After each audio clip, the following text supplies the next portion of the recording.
पूर्व मंत्री पवन पांडे ने आज प्रेस वार्ता की। उन्होंने कहा कि मांझा जमथरा गौरापट्टी तारापुर रजौली क्षेत्र के लोगों को उजाड़ा जा रहा है।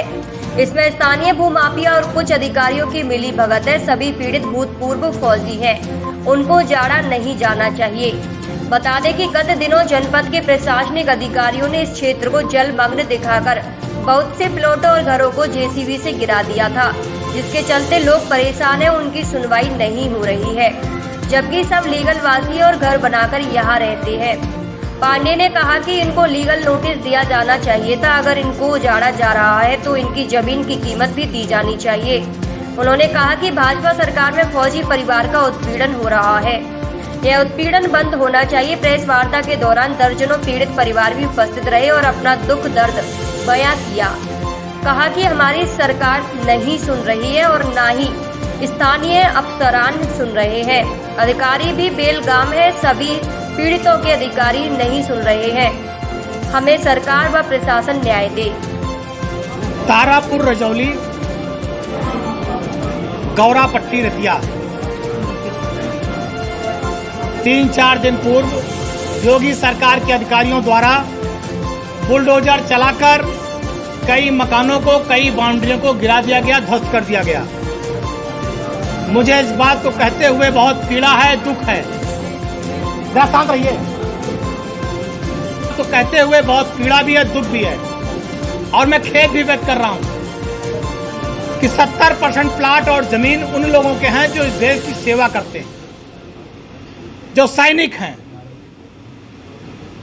एक एक पाई, एक एक पैसा जोड़कर जिन्होंने जमीन, प्लाट और मकान बनाया और उनके प्लाट पर, मकान पर बुलडोजर चलाने का काम योगी आदित्यनाथ की सरकार के अधिकारियों ने किया।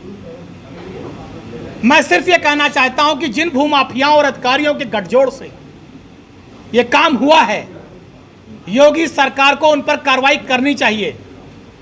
वहां पर बंधा बना हुआ है, दसियों साल से न वहां बाढ़ आया है, न पानी आया है। सैकड़ों लोगों के वहां पर मकान बने हुए हैं, सैकड़ों लोग के वहां पर मकान बने हुए हैं। 2-2, 3-3 मंजिला लाखों रुपए के मकान बने हैं। कुछ मकान गिरा दिए गए, कुछ को गिराने की नोटिस दी गई है। आप बताइए, अगर वो गलत थे तो जमीन की दाखिल खारिज कैसे हुई? जमीन की रजिस्ट्री कैसे हुई? जमीन बेची कैसे गई? अगर वो बाढ़ क्षेत्र था तो बाढ़ क्षेत्र में जमीन कैसे बेची गई? उसकी रजिस्ट्री कैसे हुई? इसका जिम्मेदार कौन है? पहले तो हम मांग करेंगे, सारे सब बाढ़ क्षेत्र है ही नहीं वहाँ। जो लोग, हजारों लोगों ने मकान बनाया, हजारों लोगों की आबादी वहाँ रह रही है, तो जिन लोगों ने प्लाट लिया उनको मकान बनाने का अवसर दें। अगर नहीं दे सकते तो इनकी ज़मीन का पैसा, रजिस्ट्री का पैसा, जितना पैसा लगा है, इनका एक एक पाई इनकी सरकार वापस कराए, क्योंकि ये देश के सैनिक हैं, देश की सेवा करते हैं। इन्हीं के दिन रात जब ये सेना में खड़े होते हैं बॉर्डर पर, तो हम यहाँ खुली हवा में सांस लेते हैं और आराम से सोते हैं। तो मैं भारतीय जनता पार्टी से कहूँगा, उत्तर प्रदेश के मुख्यमंत्री जी से कहूँगा कि आपकी पार्टी सबसे ज़्यादा देशभक्ति का ढिढोरा पीटती है, तो कम से कम सैनिकों का सम्मान करिए, सैनिकों का अपमान ना होने पाए। इनका जमीन का इनको हक दिलाइए, इनको मकान बनाने का अवसर